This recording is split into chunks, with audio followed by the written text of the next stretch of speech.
welcome to the European Parliament. There's a sense that normality is returning. Just this week, walking on the corridors, I said, I remember this feeling from 2 years ago. Because we've spent 2 years walking empty corridors, talking on Zoom screens, and I certainly feel good that life is coming back in some sense to normal. So it's so good to have you here. I'm Ciarán Cuff. I'm a Green TFA MEP from Ireland, and it's a real pleasure to have you, to have Habitat for Humanity organising this meeting, and to have all of you here within the European Parliament. And the work that you do is very close to the work I'm doing, because I'm the rapporteur on the Energy Performance of Buildings Directive. And look, we know what the goal is. We want to see every home in Europe up to an A energy rating by the year 2050. We know what the goal is, but the challenge is achieving that. And the real challenge is bringing people with us and making sure that the most vulnerable in society are brought with us as well. It's not very well talking about A energy ratings, B energy ratings, C energy ratings, but if the householder can't pay the bill, then we're in trouble. And the last 2.5 months of Putin's murderous war in Ukraine has shown us that energy markets can go in turmoil, and the people who suffer are ordinary people on the ground trying to make ends meet. And you know this from the work you do, and I want to support you in this. I think it's fitting that we're meeting the day after the European Commission released the Repower EU initiative, which aims at ending our energy dependence on Russian fossil fuels. And it's equally fitting that the ComAct project has been working in 5 countries, Hungary, Lithuania, Bulgaria, North Macedonia and Ukraine, to look at the energy poverty rates there, how the energy poor are identified and what programs are in place to support them. These countries obviously have been hugely affected by Russia's war, and I think it's only right that we in Brussels aim to mitigate the damage being done to those in energy poverty that will suffer as a result of the war. So as we look towards Ukraine and the conflict that has taken lives and devastated communities, I've certainly realised the importance of creating a safer and greener home for all our children. And it's with sadness that I realise that our reliance on Russian fossil fuels has enabled and funded Putin's war. So never before has the impetus been so great as now to act for a cleaner future. And watching the destruction that has been done to homes, to transport infrastructure, to factories, I realise how lucky I've been in my life to be able to take these things for granted. And I was looking recently just at the casualty figures from the wars that have devastated Europe over the 20th century. In Ireland, we were lucky. We stayed out of the war, although several thousand people in Ireland died. But when I look at the casualty figures in somewhere like Poland, 6 million people, and you just realise, and from talking to colleagues from Central Europe, I realised the extraordinary impact that warfare has taken on our lives, on our cultures, and on the spirit of nations and communities. So as I said earlier, I'm the rapporteur for one of the important directives that will shape the way we upgrade our buildings. And we are trying to give a clear outline on protecting people in the buildings that they call home. So currently I'm working on the first draft of this, and I want to make sure that vulnerable households are at the centre of this law. Because 40 million Europeans cannot keep their homes adequately warm in the winter, and almost 100 million Europeans can't keep their homes cool in the summer. So I want to provide social safeguards for minimum energy performance standards in Article 9 of the draft proposal. So that will phase out the worst performing buildings while providing protection for those at risk of energy poverty. And we have to look really forensically at homes that are rented, and we have to ensure that landlords are working with tenants to provide improvements to their homes. Sometimes technical assistance helps, sometimes financial assistance. but we do have to protect the vulnerable. And the more we can facilitate energy savings, the more we can lift people out of energy poverty. So, with that note, can I simply thank you again for being with us here. It's great to see some familiar faces. And I will pass the floor over to Nazim Nabiou from Habitat for Humanity. And thank you for coming, and I look forward to the discussion. I'd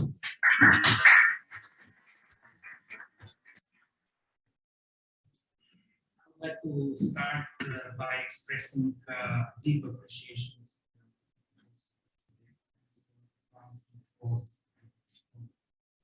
just spoke of. My name is Nazim Nabiou, and I'm the Director for Central and Eastern Europe at Habitat for Humanity International, which is one of the members, coordinator of the ComAct consortium. We are a housing organization, so we care about people not living in poverty housing, people have access to decent shelter. In that capacity, yesterday I had a trip to Poland where we are operating a trade response program to our Poland entity, and on my way there, obviously, we were discussing shelter and housing programs for refugees, but I also couldn't help myself not to see a large segment of the city which has a line of similarly looking apartment blocks. They were obviously built in the same year and they had the same feature. Half of them were refurbished, roughly, and half were not. And that sort of, in a relatively a good part, in a relatively large scale part of the city. These are all apartment buildings which were built in the 60s, 70s, 80s, probably with very little insulation and probably with little care for maintenance and management ever since. And I think this sets the challenge for the ComAct project and for our work in the years to come. We have inherited a housing stock which is owned by many, which has multi-ownership, and for it to be renovated and refurbished, those owners need to collectively make a decision.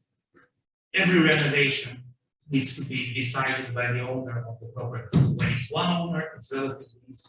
Then you have to convince, have the financial instruments, look at the very good policy that has been developed over the years, and especially now in response to the Ukraine war, and then utilize that. Then there are multiple owners who are not used to working with each other and do not see the benefits of working with each other. Then I think the policy maker and the practitioner and the government, but also the market should look at ways in which this ecosystem where people are cooperating, are understanding to make decisions together and to renovate collectively their apartment is of utter importance. And this is what ComAct is about. It's about bringing the attention to the fact that renovations don't happen by themselves. That there is a need for a lot of ecosystem and infrastructure work, making that possible by supporting homeowners, tenants, be it those that own the apartment or those who rent the apartment, understand the benefits of renovation and also collectively make that decision. With that, I will not go technical. I've been only given welcoming duties today. We have a lot of expertise, a lot of knowledge, and a lot of championship in this field. There are a lot of people who actually believe in this cause and have been working for over 10 years, maybe. I know some in this room, and they will be dwelling one by one into the many aspects of this phenomena and giving ideas and thoughts which are inspiring. Also great to be, after 2 years, back to a mode where very good meetings together.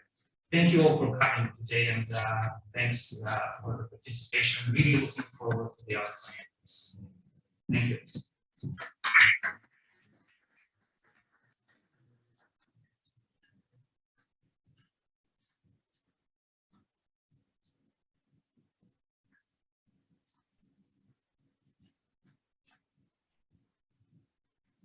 So I guess it's. I'm sorry, actually, there's a bit faster. I'll take over from here. And thanks to Mr. Cook for the hospitality, thanks to President for the kind words and the kind of dreaming and the hope that he gave us of being again starting to work on the same notes, in the same modes that we were used to do before. It's really encouraging here.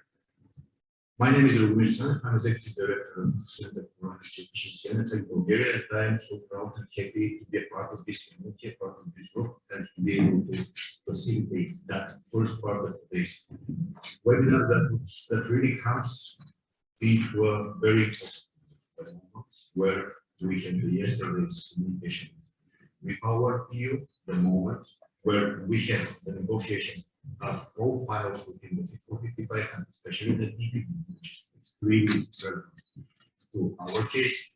The moment again where we can sit together and fight the dangers that are coming on the geopolitical scene, and that I trust is the most strong motivation that we could find in our so far. So I trust the common project was already presented in essence, so we don't dwell anymore on that. We know what we are here about. But the one thing that was said about the ComAct, that it works about creating the ecosystem of engaging all stakeholders that could influence the success in such a competitive.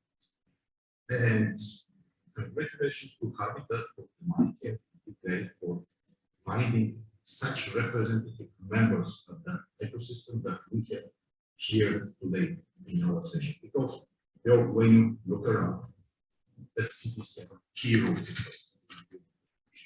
They need a lot of technical support because they often lack capacity. Not only technical support, but also communication support that is vastly lacking. All starts at tender. And we also need to provide support to the European institution to stimulate the multi-level governance, and that's what we have around the table.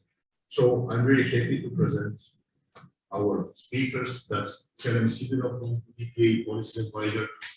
That's Hannes Dabelster, the mayor of the city of Lodz, Poland. We also have Mariusz Aljunas, who is an advisor of the Competence Center for Building Energy Efficiency in Lithuania, and we have Mr. Benedict Yavor, who is the head of the representation of Budapest in the European Union. And we are starting just 2 housekeeping groups. We are very strict because we have to end up at 11 sharp. So we do have to be disciplined. And the other thing is that we won't open the floor for questions from the audience at the end of the session. So we will keep the time with that intention in mind. So, Kjell, the floor is yours. Please.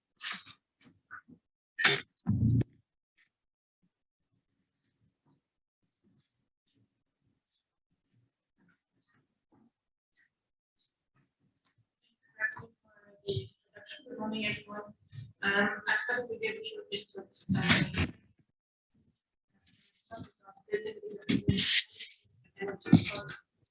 And I would like to invite all of us to first discuss the details of how it may impact the CEE regions, specifically not affected buildings and vulnerable households, which is the specific focus of the plan. Next slide. So talking about building policies and energy poverty, we have to be aware that EPBD is sitting in a broader legislative context. So of course we have at the EU level the EU Green Deal, which sets our collective goal of climate control. For the building sector, we have the Commission issuing the renovation wage strategy. It looks at the building sector not only talking about energy efficiency, decarbonization, but it also mentions affordability as a key principle. All these strategies were then translated into legislative packages, the so-called EPBD package, and the EPBD is part of that. But the package contains other files which are also relevant. The Energy Efficiency Directive, the proposal for ETS scheme on heating fuels, and also the social. In the EPBD proposal, we have a lot of elements that are relevant for the discussion on energy policy. MEPs, that I already mentioned, but also the ambition level of deep renovation, financing issues, national building renovation plans, energy performance certificates, renovation plans. The proposal for the Commission to revise the EPBD from December last year is very ranging. It touches a lot of existing provisions and it introduces also many new ones. Next slide, please. But to give a full picture of the context, I must also mention events or trends which have an impact on those discussions. And some of them were meant towards the eruption of the COVID-19 pandemic, induced economic downturn, recovery plans, increased energy prices that we're witnessing since October last year, and of course, more recently, the shift towards the issue of energy security, following the invasion of Ukraine by Russia, and all the responses, both from member states and from the EU. With the priority from these. Next slide. Now that I've kind of set out the broad context on building policies and energy poverty, I would like to suggest 3 essential questions to approach this topic. The first one is accessibility of measures. Are building policies available for all segments of the population? Are they helping them? Second, accessibility of funds. Does public spending target those segments of the population enough in terms of quantity? Quality, are renovation projects made for it? Third, accessibility of information. Are tools supporting the transition to external buildings available, and are they also tailored to the needs of those segments of the population? Next slide. I think asking those questions help us to better screen legislation like EPBD and assess the impact on energy poor and vulnerable households. But in turn, responding to those questions will help us to better design policies such as the EPBD. So in terms of what changes are needed for a positive impact, I would emphasize a few, and amongst the ones that are here on the slide, which come from an earlier work that EPBD has undertaken on the topic of building policies and their social impact. So let's zoom in. Next slide, please. In terms of accessibility of measures, I think legislation needs to clearly outline measures for socially just transition.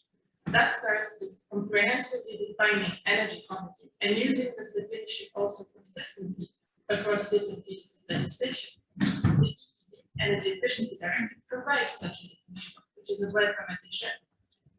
However, while it mentions the lack of access to energy, it misses the point on affordability, and I think this should be integrated. Then the EPBD provides provisions on national building renovation plans, which should be seen as strategic tools to deeply renovate and fully decarbonize the building stock in a socially just way. However, at the moment, alleviation of energy poverty is not stated as an objective of those national building renovation plans, and this is a missing point. Another EPBD provision which holds a great potential is, of course, the minimum energy performance standards. I think, however, in the current design, requiring residential buildings to move from EPBD to F by 2030 and then E by 2033. In that design, they failed to achieve that goal. They even entail some risk of locking in those buildings in that high performance level and locking in those people in energy. We should have higher level of emissions and also visibility beyond 2030 up to the 2050 goal, with clear trajectories for improvements of all buildings. Next slide. In terms of accessibility of funds and financing, we have to be aware that energy providers are often largely left out of financing streams when it comes to the energy transition. I think it should be ensured in the EPBD that some financing streams and measures are specifically targeted or recast for energy households. This is something which has been done in the EPBD with energy efficiency mitigation schemes, for example, but this approach has not been used for other financing sources. We have to ensure that when there is public support, it supports deep renovations, preferably in one step. For example, for urban apartment blocks, this can be funding going industrial or civil types of renovations. And finally, when it comes to the accessibility of information, it's key that the EPBD makes all advisory services understandable and also attractive, meaning one-stop shops, building renovation passwords, technical assistance. This must be regulated more widely, but it will also try to consider the specific needs of those households.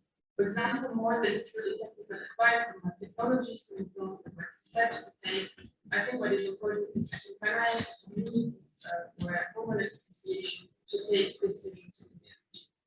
Next. To finish, I would like to mention the narrative that we're all using when discussing the EPBD or more the building policies and associated justification. And I want to suggest this here.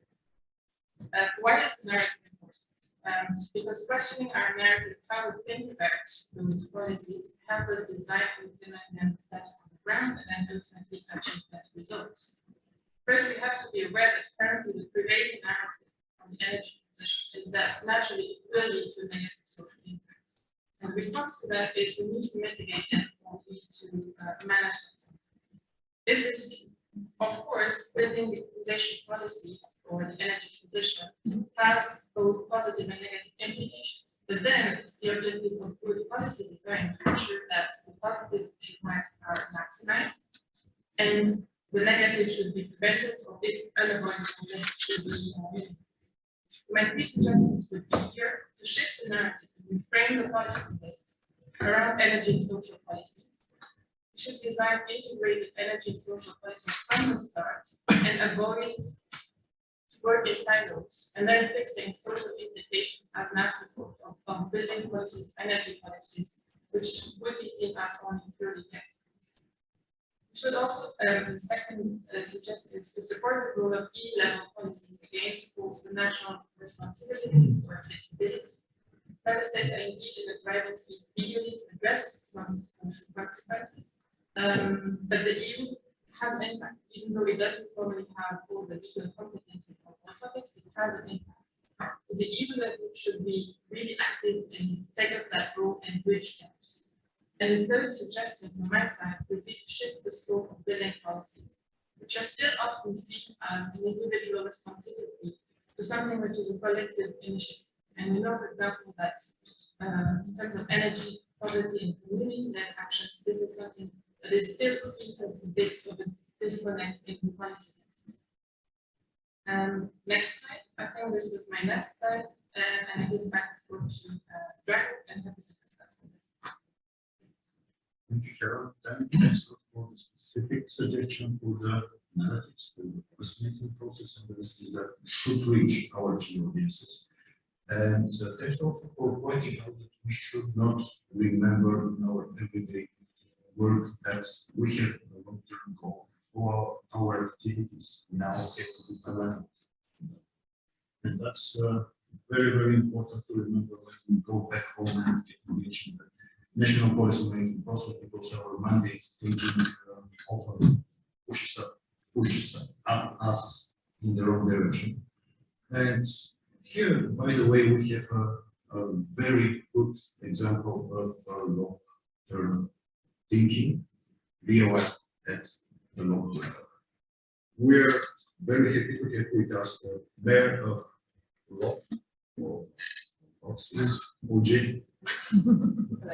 Poland.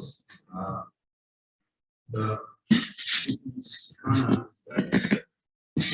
actually the initiator and the author of the biggest rehabilitation project in Poland, among having a number of other official positions as ambassador for common affairs and a full member of the committee of regions. But the most important thing is that life is very fair, and mayors who invest time and efforts in environmental protection and climate issues get elected with great majority. So she was elected more than 70% of the votes in the last elections.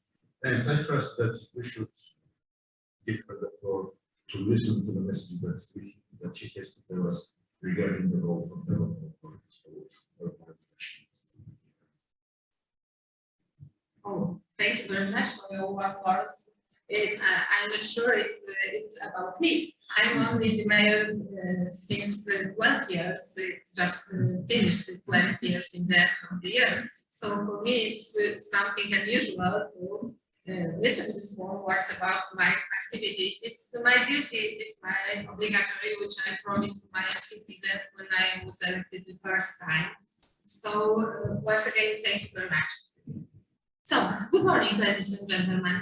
First, thank you that I had this opportunity to meet with you together and discuss about a huge problem which dedicates to our cities, our towns, and we responsibility to solve these problems.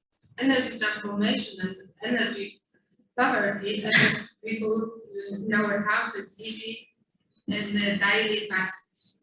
Today, this is also a very hot geopolitical issues during the Russian aggression against Ukraine. So, in this moment, we must once again thinking how to renovate, how to give the possibility to live in a green and friendly, climate-friendly cities, what to do to give us the possibility to make it. The first is, of course, the dialogue with our citizens. With this dialogue, we can do anything. If we want to change our vision, if we want to change our future, we must start to discuss with the citizens. It was happened 20 years ago when I became the mayor of the city. I had the meeting point with our citizens. I spent 10 hours sometimes, 2 times, because it's coming 700 people, then 1,000 people who want to discuss with me about the city and about the main problem in the city, because the city center and it is the renovation of the city center, because you must know something about history of my city. I make a presentation and we put the slide step by step. We see what is the vision about the our energy poverty in Poland that we want what we want to do. But I must say some words about my city because it is very important to understand the process which we are under in this moment. It's happened. Our city was established approximately 600 years ago. Next year it will be 600, but we start to develop 200 years ago, and we start to develop very fast because we are last post-industrial city which was established during the Industrial Revolution. So we are not typical king established by the king of the city, but it was established by the business. So we start to develop very, very fast, and this is the problem which we had just now. We was established like a typical multicultural city. It is the textile business city because the Tsar of Russia, which was protect this part of Poland in this time, give a special law and make from the city something like a special economic zone. So we may produce the textile and export them to the Russian market without taxes. So many people from many countries, especially from the Russia, Germany, Jewish people, and of course Polish people, start to develop textile business. It is our future, but it is our huge problem just now, because during the Second War, we lost the demolition, nothing happened in our city. So after the Second War, we start to develop very fast, and we still produce the textiles. And when the transformation time is coming to Poland during the 80s, all textile businesses collapsed. And every of thousands of the textile factories stopped to produce, and the people start to be in employment. We have more than 35% of the unemployment people in the city. And of course, very old city, which was not renovated during the last 200 years. And this type of city, it's when I come to the city, I see the city like this, without future, without perspective, without any ideas what to do, how to do it. And we start to, the main problem in the city was the quality of tenements in the city center. It was really an amazing city because if you put the numbers,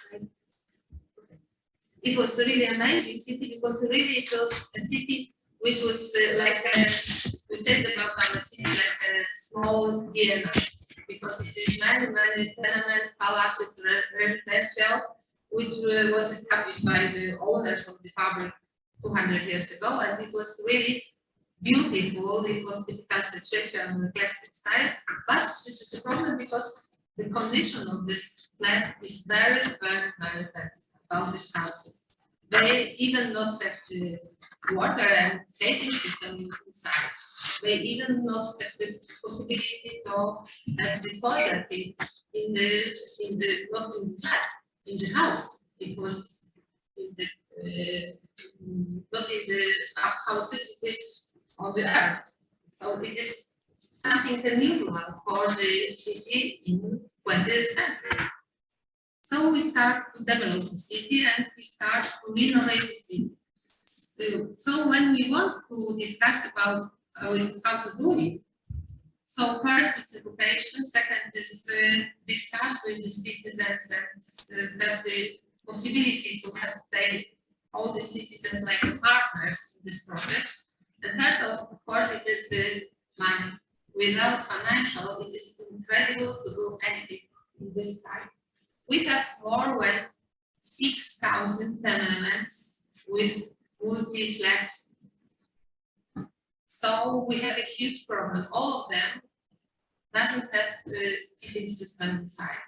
So they have typical low-cost coal owners inside, and we must develop everything. We must first ask the citizens to leave these houses, to leave the flat, to go to another place, and we start to renovate these places. Every month, every day, we change the quality of life in these houses because we try to change this buildings to the future. So we give all very important infrastructure, we give heating system, etc. And it's happened. We just now under construction, we have 100 hectares in the city center of these amazing buildings in a very good condition. We could take them to 20 blocks, and we start to renovate block by block. We find the financial from the EU. It was more than 160 million euro if we get from EU for renovation this 8 block. And we change, like you see on the photo, everything in these houses. It is quite new and it is everything is just inside. And we want to do it in the future, but unfortunately we're not sure it is possible. Of course, we need the tools and we need financial to continue all this process. I may talk about my city very long. I know that it's not the main topic of this discussion, but my main, what I want to say for you, that if you want to change everything, first we must discuss, we must have cooperation with the citizens, we must give them the education, and we must find the financial to start to do these changes in our. Thank you very much,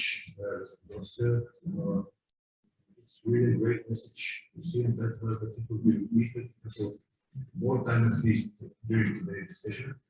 And involving different stakeholders, this I assume also is one of the key activities in the competence center for building renovation in the environmental project implementation agency.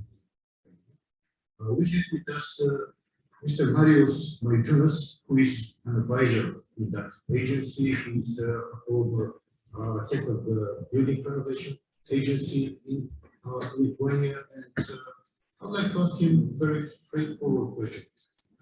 Marius, is in Lithuania also engagement of the people, the safety problem, of course, that's how good people react to your messages. Oh, multi-apartment buildings. It's such a complex, and it's such a complicated persons in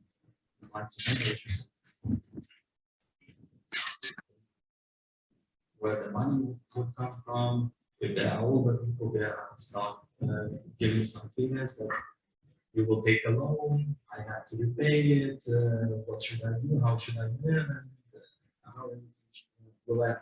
So there are lots of things, especially in the I think it's a very complicated sector, especially in the post-Soviet EU countries. Because in these countries, usually we live in multi-apartment buildings, condominium buildings.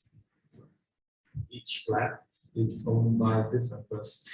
So you can imagine a multi-apartment building with 100 owners. So how do they deal? How do they agree to renovate the building? This is quite a complicated process. Somehow we managed to deal with it in Lithuania, somehow, but the active implementation of the multi-apartment program started only in 2018. And since then, we managed to deal with that problem, but since 2013, we managed only to renovate around 9% of our buildings. So this is obviously not enough to reach the target of 2050. It's around 3,500 buildings in the whole country. And I'm only talking about the buildings that were built before 1993. Before that period, we didn't have standard. So the buildings built after that period, in 1990,000, they're also quite old, 20, 30 years, and they also need to be renovated again. And all the new buildings are aging, and we need to find a way how to deal with it every year, to renovate all the buildings yearly. So, okay, 3,500 buildings are renovated in Lithuania. Well, it doesn't look that much. Still, I think that it's quite a lot for us. What we did, and we learned a few lessons from that. Very important lessons, and what I can tell you now is that we provide subsidy. State provides subsidy, the state provides a loan also. It's, the budget has its pipeline, and it's around 500 projects a year. That is obviously not enough if we want to reach our target. But this is not the main problem. The main problem is that our construction market, the whole Lithuanian construction market, has a pipeline of around 800 projects. So if we are renovating 800 projects every year, that means that our target may reach maybe around 2060. We're not satisfied.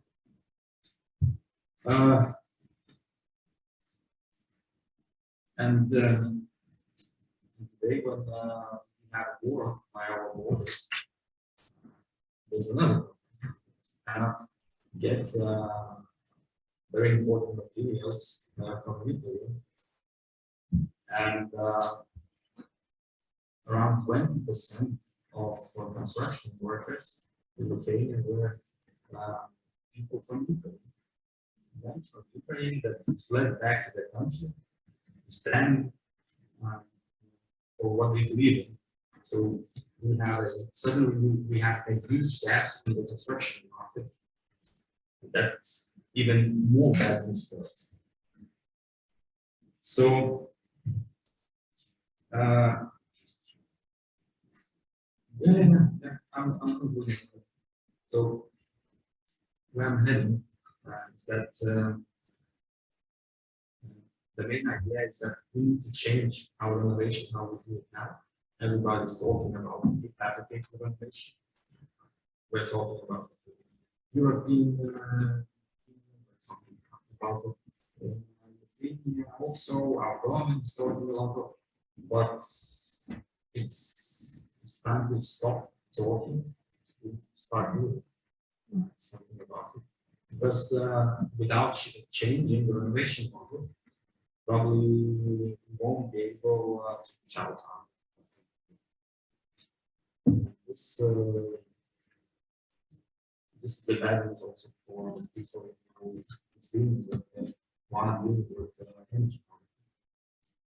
So around 60% of our population lives in the water. We have around 200,000 people dealing with energy poverty.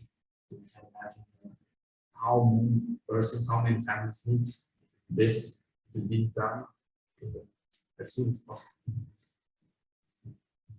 Very much. Start working. Okay. Yesterday we had the recovery mitigation.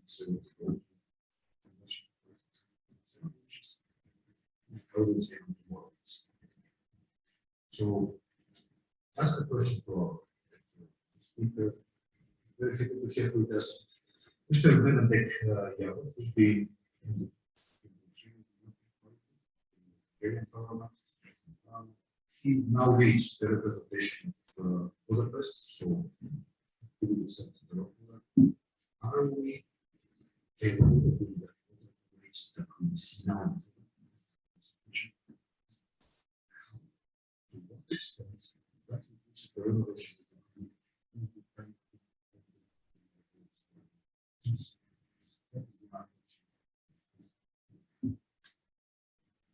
Thank you very much, and thank you for the invitation to this important meeting. And as the time is already gone, I'm not giving my presentation, just I will refer to some key messages on different levels, and also I would like to answer to your question.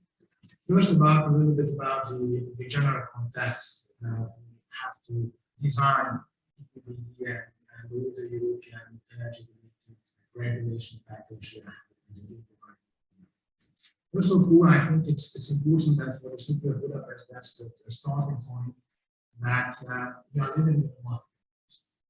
And the climate crisis is coupled with general social crisis, not only energy crisis, general social crisis, and with the war in Ukraine, all this is taught with the geopolitical crisis. So the European Union, the member states, and the cities have to face with this very complex multiple crisis to be solved, to find solutions to the different problems without having negative effects in other areas,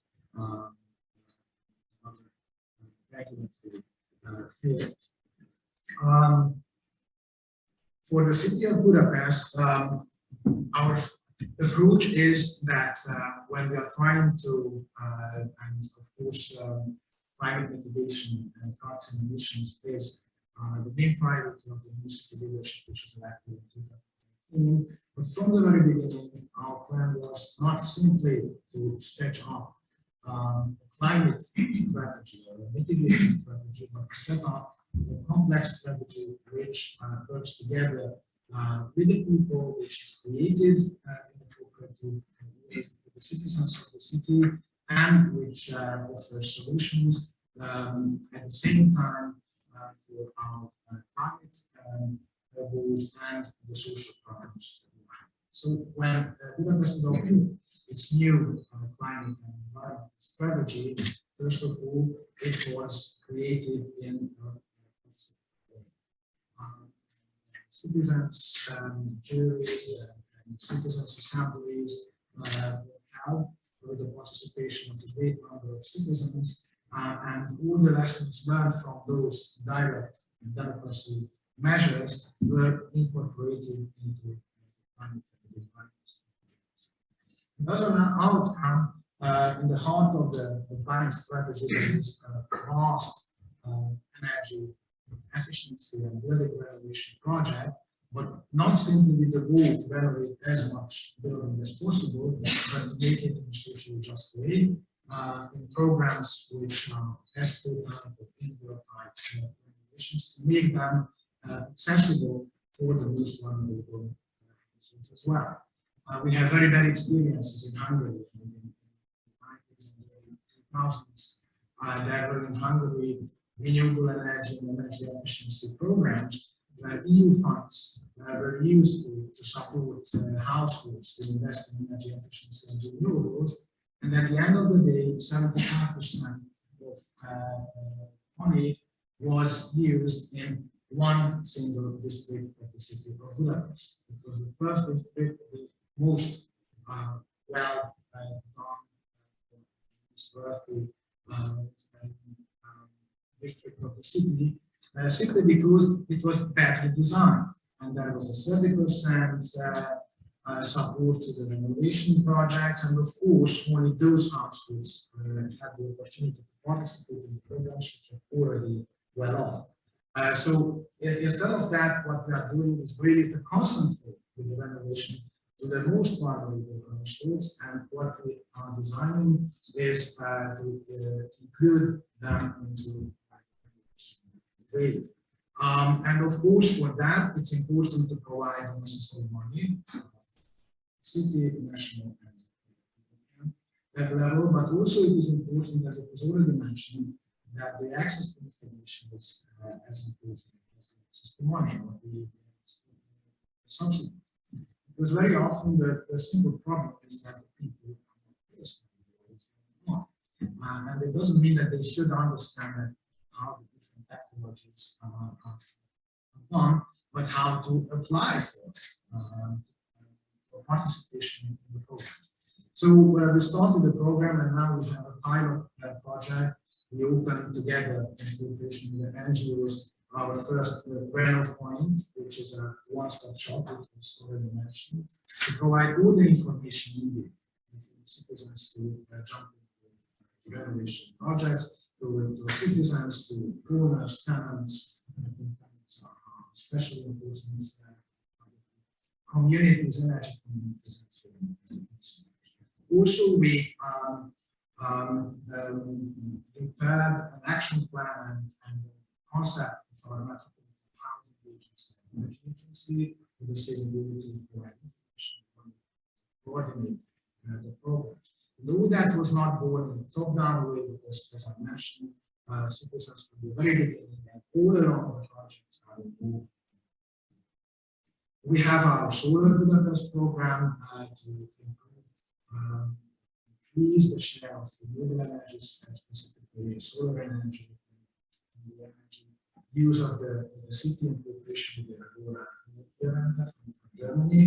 And this is again with a very strong social aspect to falsify the widely shared view in Hungary that renewable energy projects are only available for wealthy households. We believe that renewable energy and combined with energy efficiency projects are the best way to do it.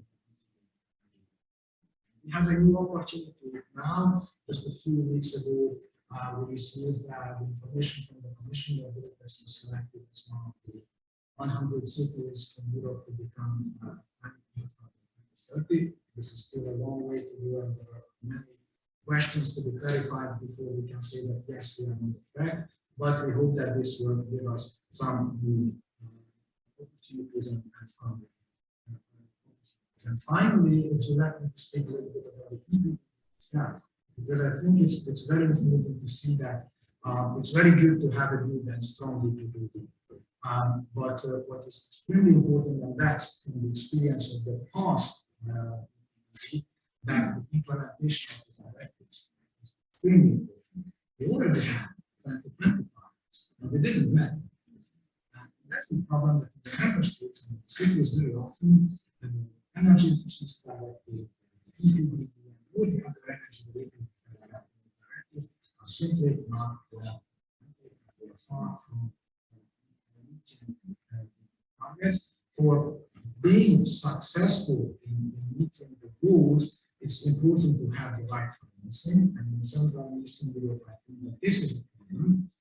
National operational programs, national programs very often are not really sharing the priorities of the European directives, and money very often partly used for not really social goals.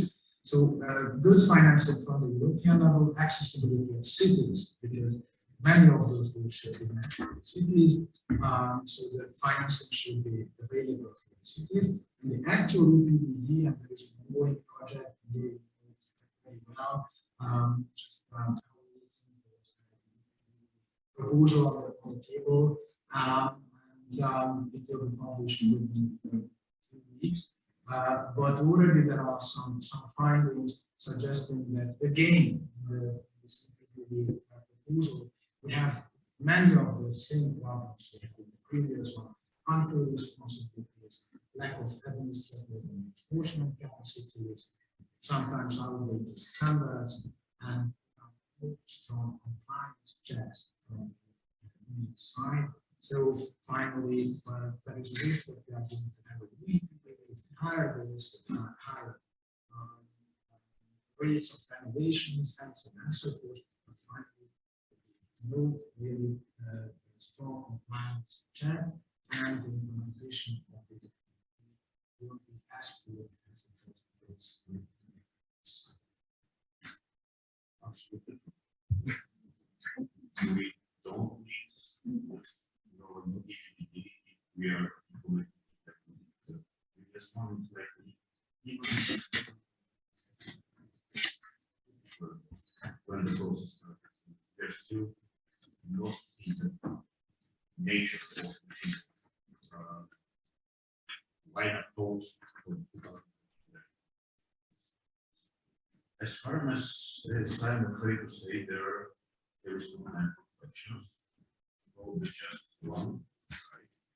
So, who is probably not a question, but a comment from the audience about the report that we need in order to make sure things are moving in the right direction. You know, that type of the issue and distance.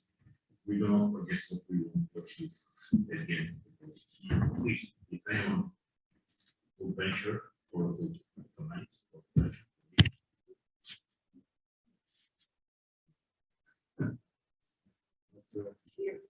Correct. Two questions. I hope your answer should be kind enough to please. Much appreciated. Rather a comment, because we have no time for questions. There is a very difficult situation with the recovery and response that cities that we have here will not avail themselves from this fund. Now perhaps we have a new opportunity with the Recovery EU. There will be a new chapters created for member states via RRF to finance renovation and clean energy transition. However, there's no fresh money, and this is a problem. And this new chapters predominantly now will be financed for auctioning of ETS revenues through the strategic reserve, which unfortunately is a backdoor policy to finance fossil fuel infrastructure. And I think we have to think about ways to prevent it, and perhaps launch transnational joint projects for cities that could allow direct access for funding using the open door that is now being opened via the RRF regulation. Thank you very much. That's everything that is coming out yesterday.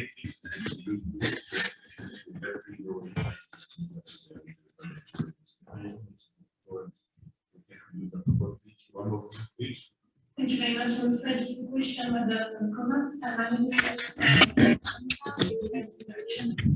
National Organization working with openness, work on housing and housing. And my question is particularly to the delegate of Lithuania and the city of Flux. We are in the context of housing affordability crisis. So how did you ensure that the regeneration program actually benefited as well the lowest income groups, and that it didn't lead to population displacement with which categories benefiting from adequate housing and just moving away the lowest income groups? I think in the overall discussion around EPBD, that's really important for us to hear how do you manage that. Thank you very much.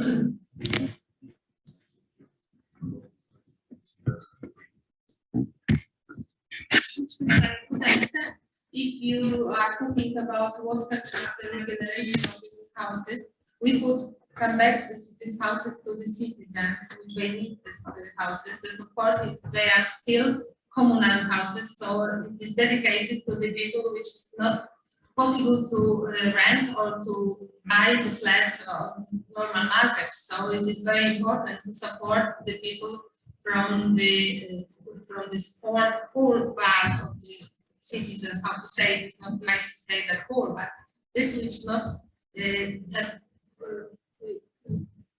have have the tools to take care of themselves and take care of their future. So this innovate houses come back to the people which need these houses. Thank you. And for reflection from Lithuania.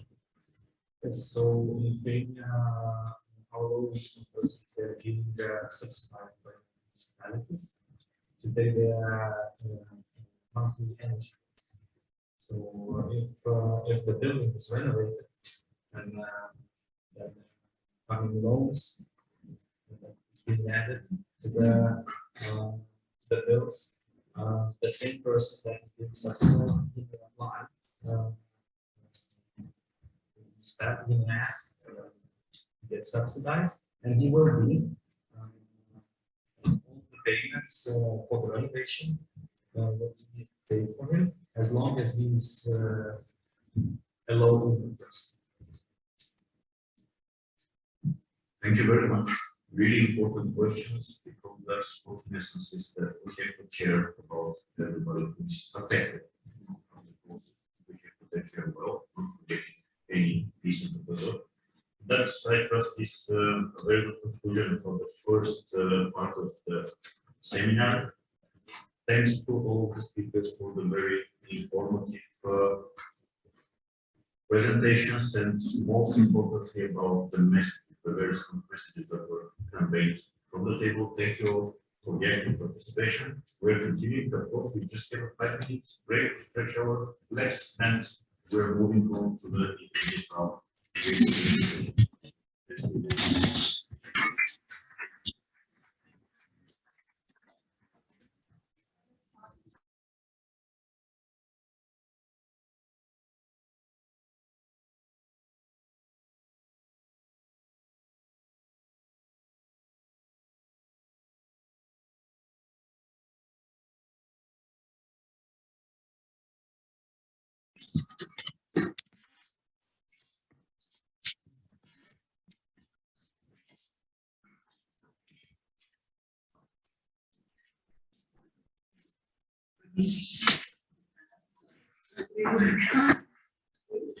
Curious you.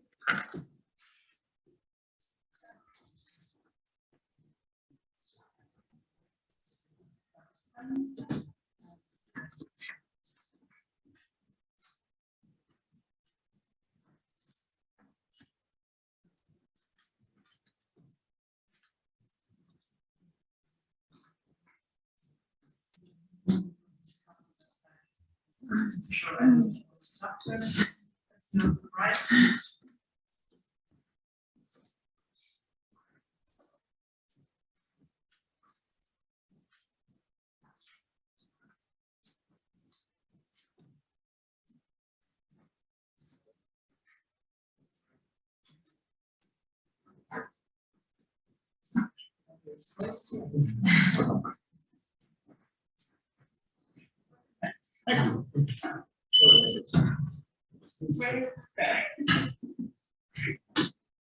So, welcome back, everyone. My name is Diana Trapani. I'm head of research at EPBD in Europe. Our colleague and our second vice president. Earlier, I will be moderating the session. As it was mentioned before, there's certain time we have to leave at 11 sharp, so I will be the strict moderator when it comes to timing. So this panel and this roundtable is going to discuss the energy performance of building directive in the context of the ComAct project. So we will start with the recommendations of the project providing on this with a presentation from Focus Medik, who is the Associate Director and Policy and Advocacy for Habitat for Humanity International. And then we'll give the floor 5 minutes each at a time, all of you, to our very distinguished guest. We have Mr. recast, that we all know is the rapporteur of the Energy Poverty Mitigation Directive, probably one of the toughest positions in town. And we also have with us Ms. Teresa, she's policy officer at DG Energy, and she works on the buildings unit, sorry. And then we have Mr. Christousis, who is a member of European Economic Institution Committees and Vice President of the Lithuania Consumer Alliance. So welcome everyone, and thank you for being here.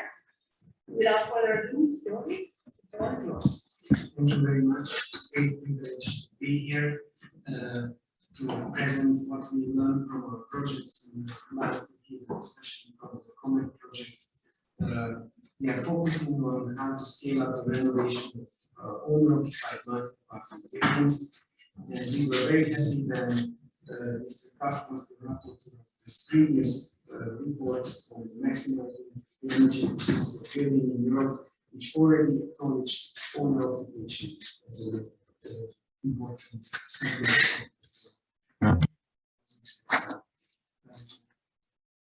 Next slide, please.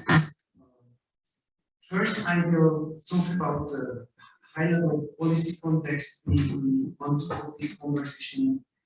Many of my recommendations are very much aligned with what I already recommended. It's no wonder we are working on the same project and which is the same problem. The first sentence already raised some questions internally in my organization and also some discussions externally. It says, recognize the owner-occupied multi-party building is a special form of social housing in Central and Eastern Europe. And obviously, by this, we don't mean a legal recognition, social housing, or occupations. It's different, we understand that. What we are saying with this, that we have to acknowledge that because of the huge privatization in the 90s and former socialist countries, there is the social housing sector disappeared and everybody became a homeowner, and that's why many people are talking about societies of poor homeowners. And what we are saying with this sentence is that many times owner-occupiers represent the same level of society who would live in social housing in Western and Northern Europe. That's why we think that they should receive similar policy attention what social housing tenants get in EU and national programs. Next slide, please. We have basically 3 aspects to put this into context. And probably the most important thing is how to have homeowner associations. And there's a lot of talk about technical assistance and one-stop shops. We want to just highlight one element of this that it was already mentioned by Bessie and other speakers. Community awareness of renovations and community decision making are key in this process. That's the first bottleneck you have to overcome in this sector. Therefore, in our experience, what you really need is social facilitation, which is usually not included in technical assistance. Project design is included, financing is included, but in our experience, we are working a lot with communities in many countries, and we are giving this social facilitation as a subsidy of our service because we have donors like the EU or the US government. The long term, it's not sustainable, so somebody has to pay for this social facilitation. And it's easier to put this social facilitation into the technical assistance package. Next slide, please. Financing is key. We don't believe that big subsidies are the long-term solutions. Of course, we need subsidies, but the problem is so huge, and so we are talking about so many apartments that you have to figure out a smart balance of banking finance and subsidies.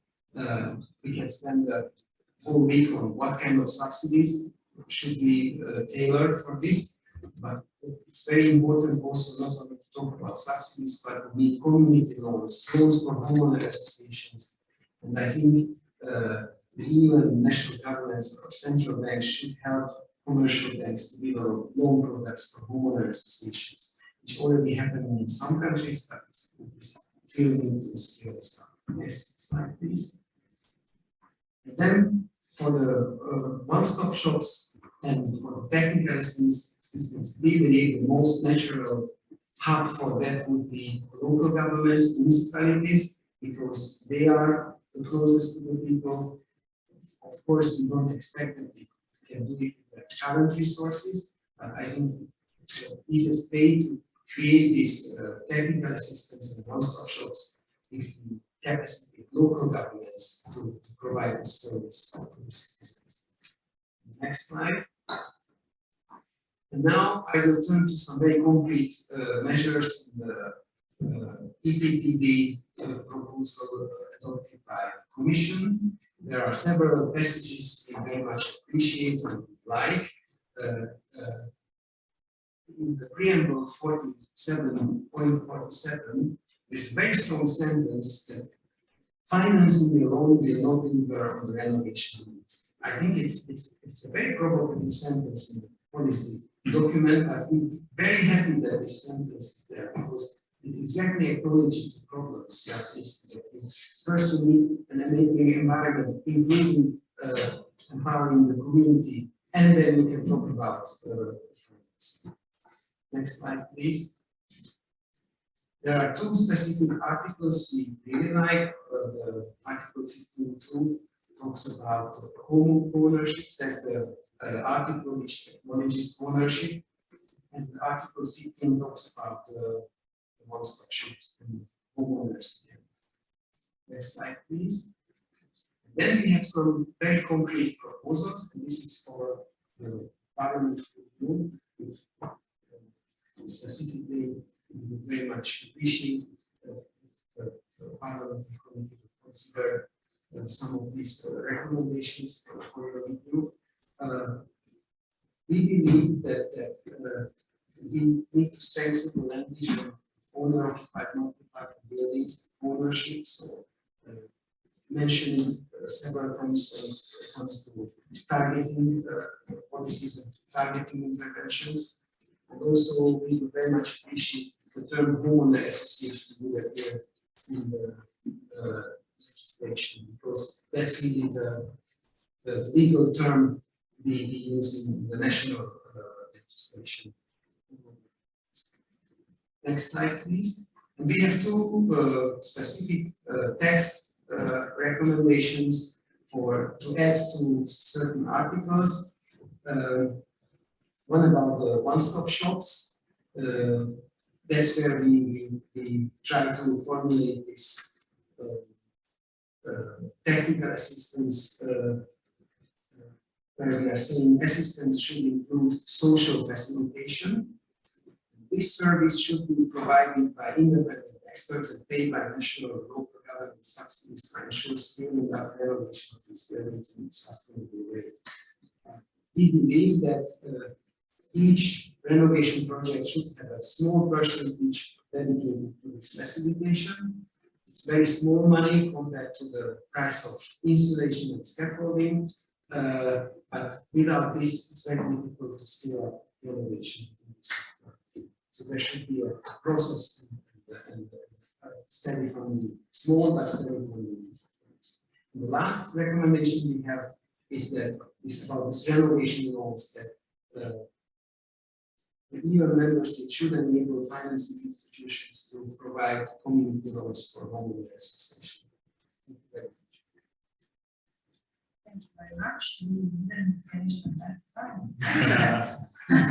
So I would like to now pass the floor to Mr. Pratt and let you react to his presentation. with one question in mind, which is how much room do you feel there is to address a specific group of homeowners or homeowner associations, and how much can the EPBD target multi-apartment buildings and these particular type of owners Thanks, and thanks, Yuri, for your presentation. I hope that we can find scope for this. I'm very conscious that as we move into Central Europe, you have a lot of tall apartment buildings or complex apartment buildings that were immediately privatized 30 years ago, and that you have huge challenges in motivating and financing a renovation there. And those challenges, they relate to the physical fabric, but they also relate to the legal complexity of the challenge. And you know this better than I do, but the real challenge of persuading somebody who doesn't want to do anything or who doesn't have the money to do anything to allow the renovation to go ahead. So how do you deal with the legal issue there? Can you put a charge on the apartment so that if the apartment is sold in 10 or 20 years, you can reclaim the money? And the other legal complexity is a typical building has different elements, such as the roof. How do you split the costs on that deep renovation? So I think there is a role for the one-stop shops in this. And I think the one-stop shops have to be much more than simply showing you the products that you can use. I think they have to have a role in the legal advice on how you go about the difficult situation. And within your own countries, you know very well how to go about this. But I think we have to think in a lot of detail about the role of the one-stop shops. And maybe giving voice to the homeowners association is a way of doing that. But I think if we ignore the very simple challenge of persuading people to go ahead with the renovation, if we ignore the legal aspects of that, we're in deep trouble. I mean, clearly, we are saying that the long-term renovation strategies are a way of giving voice to this, and we would encourage member states to really highlight the financial issues within these strategies. But I also think when you look at the various EU funding measures that are available, cohesion funds and other instruments, it is incumbent on member states to highlight the renovation challenge in their use of structural funds, cohesion funds, and other sources of finance. And I think the EU is ready for that. I also think the financial institutions want this to happen. The European Bank for Reconstruction and Development, the European Central Bank, all of these institutions, they are ready to provide the finance. And we need to realize that the householders, the tenants, or the owners cannot do it themselves. So we have to give voice to the legal challenges, and we have to give strong recognition to the real challenge that tenants face, or that impoverished owners face in all of this. The member state does have a hugely important role in this, though, in their renovation strategies. Sorry, I've gone completely off my speaking notes. Thomas is looking at me, tearing his hair out by what I said. But I think there is a role to expand in Article 15 of the directive to make a strong link between the European funds like the Recovery and Resilience Facility, the Social Retirement Fund, and the Regional Development Funds. So that is a way of doing it. But what you said really struck a chord with me, because I know even in Ireland we have this challenge of how do you persuade that person on the fourth floor who doesn't want to know anything about the plan and who won't pay for it, who won't contribute to it, and who may legally block it. So I think the legal advice is important in all of this. I've said enough. I'll let others. Thank you very much. I'm pretty sure we'll come back to you for the answer. Celia, what is your reaction to what you've heard from the Commission's perspective? Did Yeah, thank you. First of all, it's a pleasure to be here, and also on behalf of I have been this second member who is MP in council in the Energy Working Party negotiating with the article of the Performance of Buildings Directive, and we as Commission would use all support from all sides to keep and maybe even go further on our ambition on the emission of our proposal, which we already I think is quite high.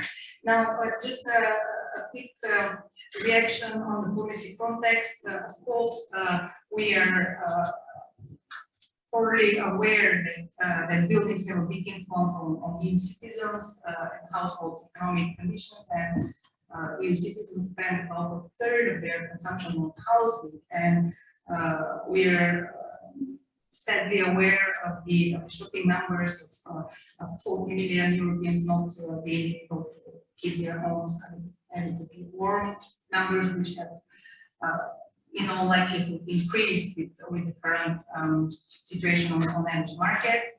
We are aware that there are different reasons for energy poverty, but that there is a strong correlation between low energy efficiency and as one of the causes of energy poverty, and that many low-income people either own or rent old non-refurbished dwellings, and indeed energy efficiency and improving the performance of our buildings is a way to address high energy expenditure in households in general, be it vulnerable, low-income or not.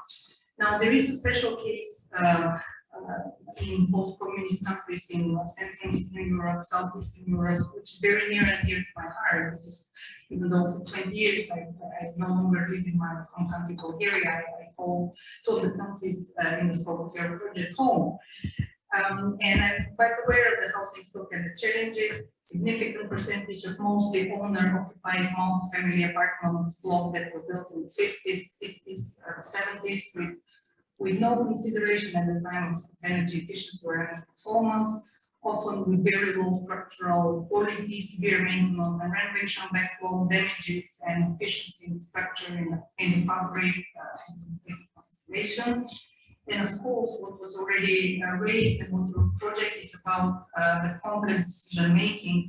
And I must emphasize this, in some countries that I'm aware of, the really non-supportive national legal framework for homeowner association, which really makes even more difficult decision making and investment. I mean, okay, it's difficult to persuade maybe that person on the fourth floor, but once you do you really have a body who can sign a contract, and maybe with a service company or with another service provider to undertake the works?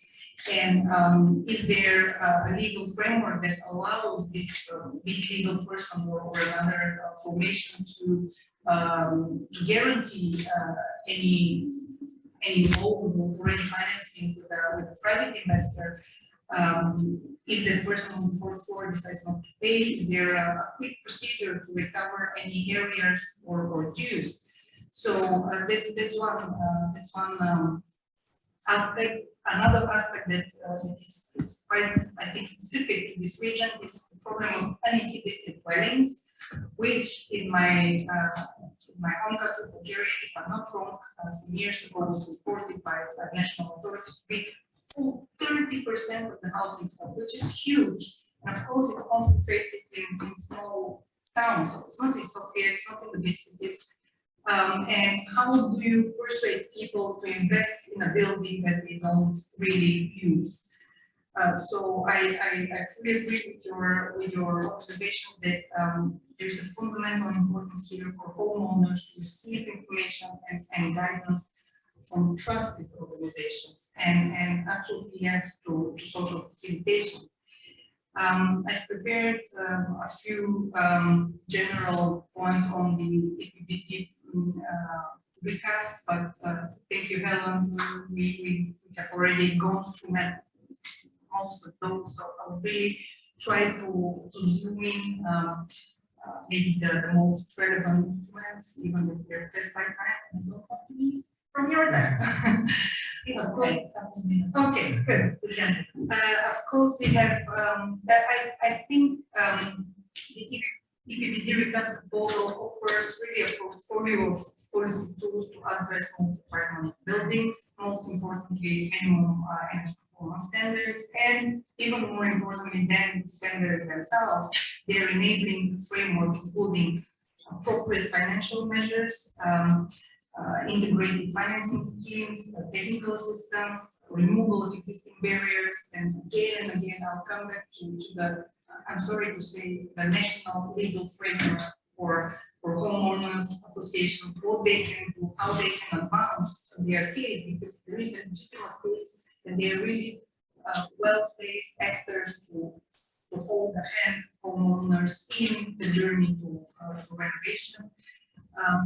Also technical systems to all install, to all involve, and measures to ensure sufficient workforce and skills. And I think that especially in Central Eastern Europe, this is not granted. There is a quite serious lack of skilled workforce. There are needs to be trained to scale up the availability and the competencies of workforce. And of course, the other after the MAPs, minimum performance standards, financial incentives, we do have strong provisions that I think will be of increasing importance for homeowners on better information, better quality and energy performance certificates, building renovation passports that really follow the journey of a renovation. So there are ideas that should be done in one go, but in reality, very often renovation responds to a particular need, be it a leak somewhere, a broken down system. So once you start from there, you have to know your journey further to a performance building. Now, just really, I'll wrap on this and we have a bit more time on financing, but already in the Recovery and Resilience Fund, we do have 67 billion euro dedicated to energy efficiency improvements in the National Recovery and Resilience Fund programs. And we do have a lot of stuff along the lines discussed here. We have investments in multi-apartment buildings put forward by, for instance, Latvia, Slovenia, Croatia. We have one-stop shops put forward in Belgium, Slovakia, Croatia, Italy. It's not, I just picked a few quick to retrieve from our notes. We have technical assistance at regional and local level in the Czech Republic, and of course, as the Commission is looking at possible revision RRPs in the context of recovery to make use of RRF loans in financial tools, blending, putting forward really a wider spectrum of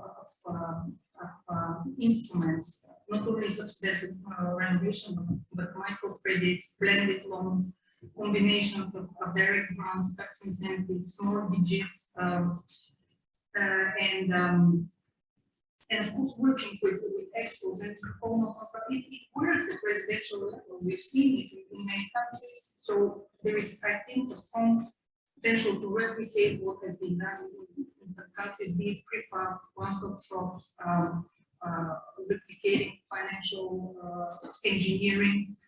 And we do have since 17th May an open call under the European Energy Transition that includes the European City Facility, EU Community for Home Renovation, public one-stop shop practitioners, the Managed Energy Initiative, as well as the Sustainable Energy Investment Forum. So these are things that maybe financing sources that can be used to replicate already with this.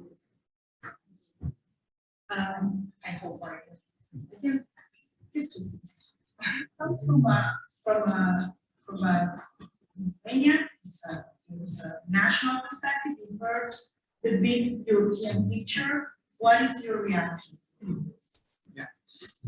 I know one major rule of all the panels and conferences, if you don't want to be boring, you have to start with a story or with a joke. So, but my story is really a very serious one. And yes, you can already have a very nicely renovated building. Then in the end, you hear stories like this about a lady in her senior years who got a very high energy consumption in her flat. So everybody was curious, what's going on in that specific apartment, for big multi-apartment building, which is recently renovated. Why the energy is so basic, yeah, at your specific apartment. And the small inspection showed that when she feels that it's too hot, she opens the window. And she opens the window even in winter. The idea was to make her simply turn down energy, the thermostat on her radiator. But she had no idea. She said, those guys came in, they renovated the house, they installed all these devices, and they left. That's why it's so hot. I open the window, and then the air gets not so hot inside. I close the window, and I, for 1 hour or more, I can live in quite good comfort, thermal comfort. And when it gets too cold, too hot again, I open the window once again. Incredible. And well, that could be an exceptional story, but in the end, you can have all those measures. Tomorrow, those are precious terms, yeah, like the Sustainable Energy Investment Forum. I think I've been to their events, but probably I have to tell them that story too. And then financing engineering and ESCOs, and there are probably also a lot more in that soup of acronyms that not all of us even know how to decipher. And essentially, it leads us to the final recipient of all these efforts. The lady in her 70s or 80s, in her senior age, what she has in her mind when it comes to energy efficiency, to EPBD, to EPBD, to all the soups of acronyms. And if we, as policy influencers and makers, if we ever think about that link from this high house to that poor apartment, somewhere where our efforts led to even more wasted energy, even after the revolution. So essentially, I like very much that triad of accessibility of funds, information, and measures. And I think, yes, we can have measures, like let's make solar panels obligatory not only on new buildings, but on old buildings. So it could lead to essentially a very low-cost energy being available even in cities. But that's a very low cost. Yeah? Solar energy is becoming a low-cost energy solution. It's a very low marginal cost. And of course, we have funds. We have all these 67 billion you mentioned that are there, and also social climate funds, 70 billion more.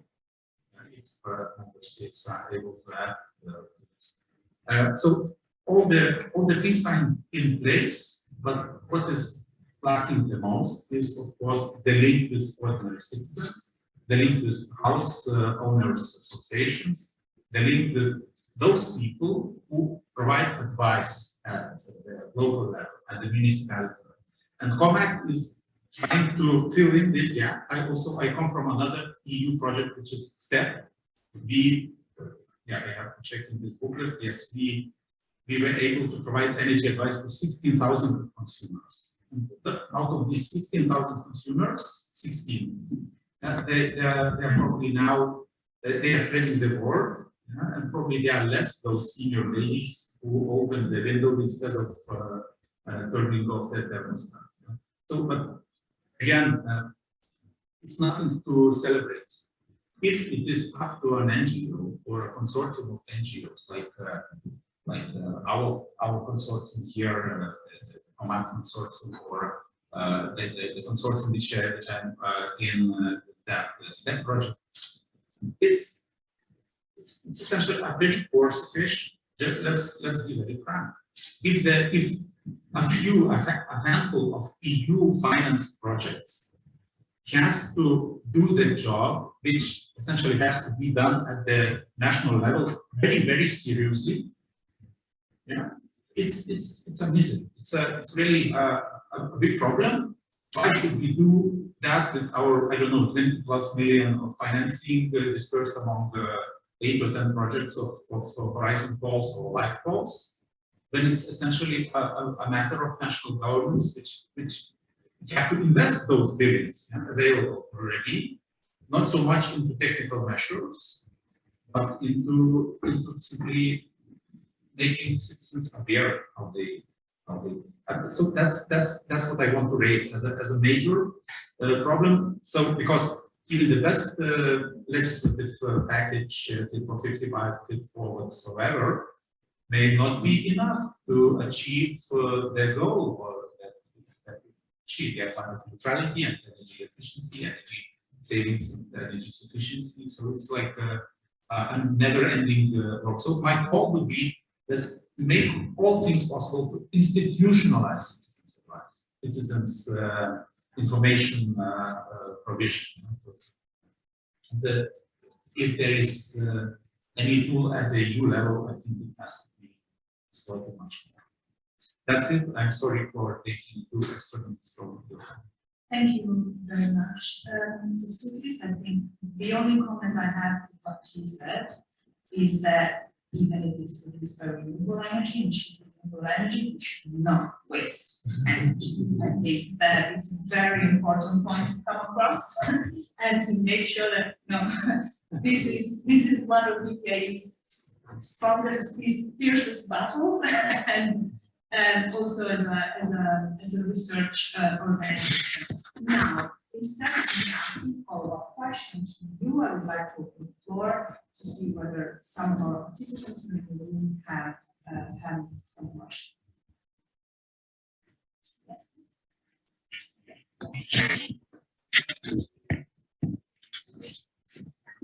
Thanks a lot for being here. I'm Michaela Kauer from Vienna. And I was very happy to hear the ideas about the one stop. And just want to add a little bit of a contribution, because in Vienna, we have since 50 years now the concept of soft urban renewal. And I think this was a very interesting approach we took in our city, because it was really taking into account all the needs of all the local stakeholders in some areas where, everybody knows Vienna is one of the most beautiful cities of the world. But obviously in the 1970s, we had a very bad building infrastructure, and buildings were really deteriorated, and we had issues with speculation. So we started this program, Soft Urban Renewal, and we set up little offices across to the city in places where we were seeing potential for improvement. And what we did, we didn't target only one building. We targeted building blocks because we thought it's more efficient and effective to just not, ask one landlord to do something with his house, to really take the whole building block and use all the material that is out there to renovate the whole building block.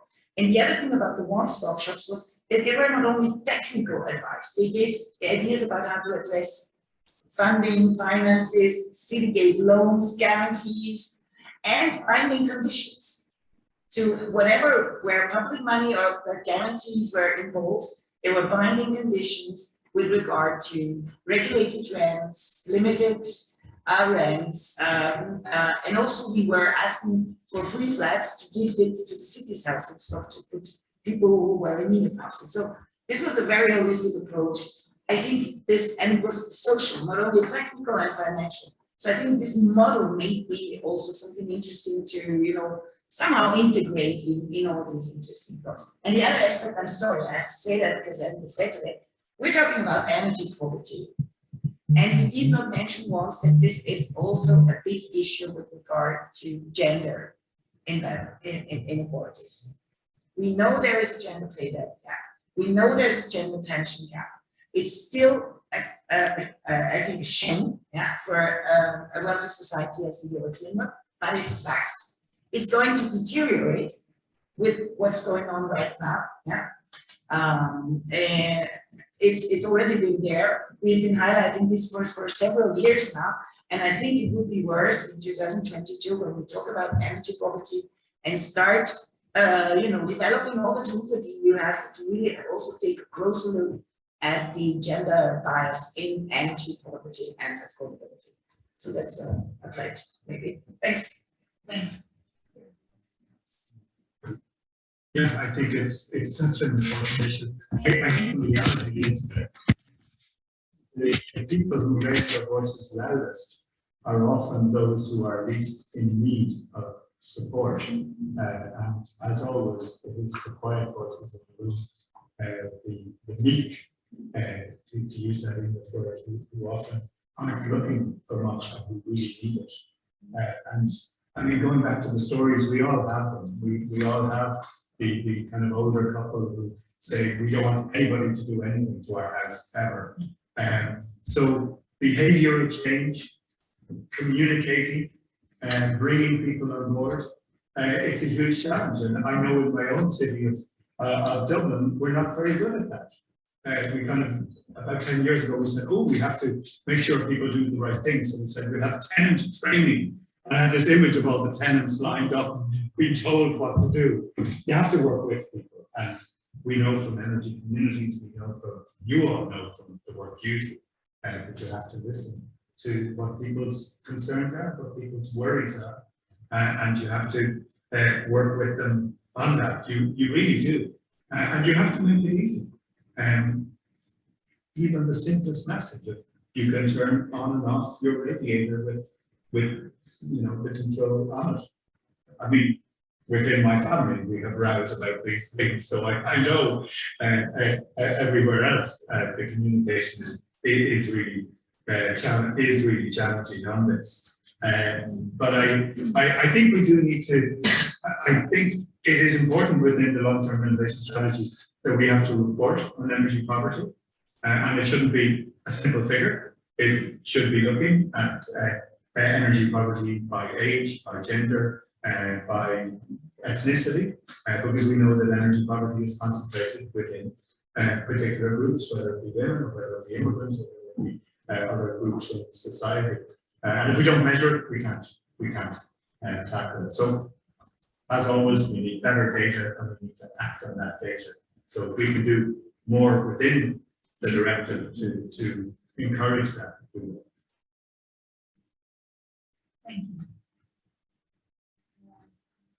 Just someone has not spoken yet. I see two people, Anna and the lady in the back.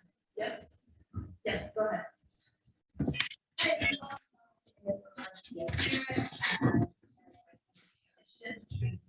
Social and environmental groups across Europe to tackle energy poverty.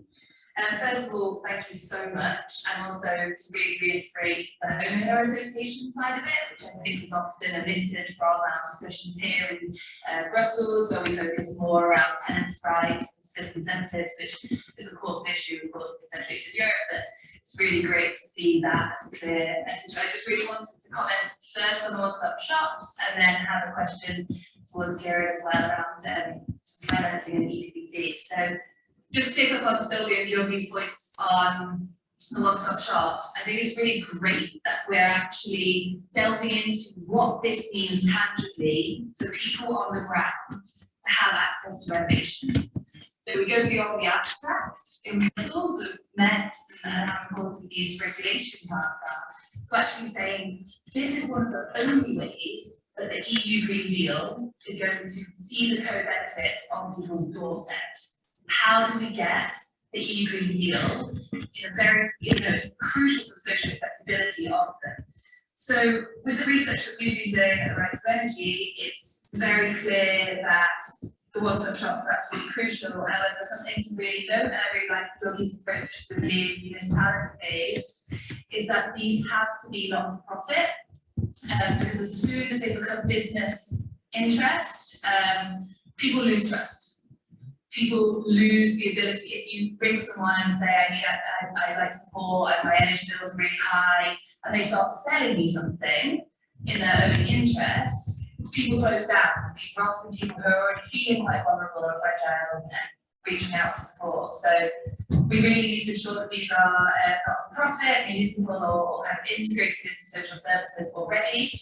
And also on top of that, I think you should be holistic. So not only should they be a place for renovation, they should be a place where people can go to engage in climate action in their households, but also to get advice. So if people go and say, for instance, I can't pay my energy bill, they can go and they can not only get access to their rights to energy, so what rights do they have, for instance, for erasure of debts and other things, they can also get access to having all the way through the renovations procedure, what funding and finance is available and what rights they have. And they can also get access here for renewables and ensuring that they're decarbonising their homes at the same time. So you know the upkeep of this process takes time and energy. And actually ensuring that we're synergising the process for getting renovations and renewables to tackle energy poverty at the same time is absolutely crucial. So I think having these holistic one-stop shops for climate action, having them in our municipality level, having them integrated into our communities with trust and resources is an absolutely crucial part of actually the social acceptability and the success and uptake of these renovation programs. On a slightly different note, I'll be very short. We have to close at 11 and the room will be there. Okay, that's it. So I'm really sorry. I hope that's at least a little gem of light. I have a top job here, please bear with me. I just wanted to close and thank you everyone. What I would change in the conversation that we have are three messages. One is the access of information that is not only technical information, it's an information that has to reach the person that we're trying to convince, whether it is an older lady or a young couple or a person living alone, it doesn't matter. We need to make sure that the information is provided in the right way. Community is also a big and something that the students mentioned, how do we institutionalize that support? And I think here that it's a message that is for you. How can the EPBD help making and providing that structure that can make these changes sustainable and lasting in time and not just in the hands of willing NGOs and not-for-profit? Thank you very much for your time. Thank you so much for everyone's time and for your participation. Have a good day.